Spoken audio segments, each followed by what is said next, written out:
Enfant de Dieu, ne blague jamais avec ton témoignage. Ton témoignage peut sauver les gens à un débit que toi-même tu ne peux pas imaginer. Ce que Dieu a fait pour toi, raconte ça à tout le monde.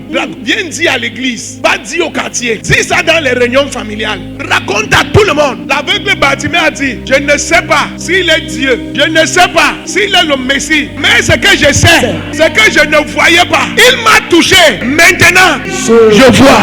Tuez-moi, tuez-le. Mais je vais dire ce qu'il a fait. La femme de Samarie, quand elle est rentrée en Samarie, elle n'a pas fermé sa bouche. Quand elle est rentrée en famille, elle n'a pas fermé sa bouche.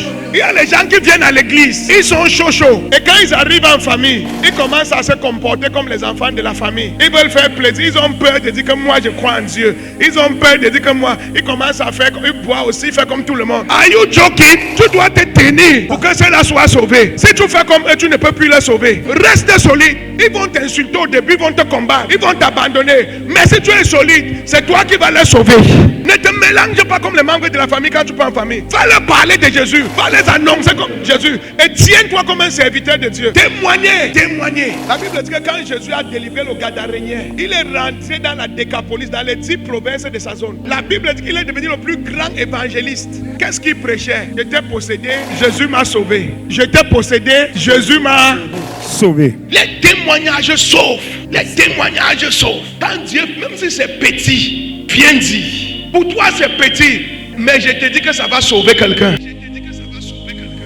Pour toi c'est petit. Sauvons les gens par nos témoignages.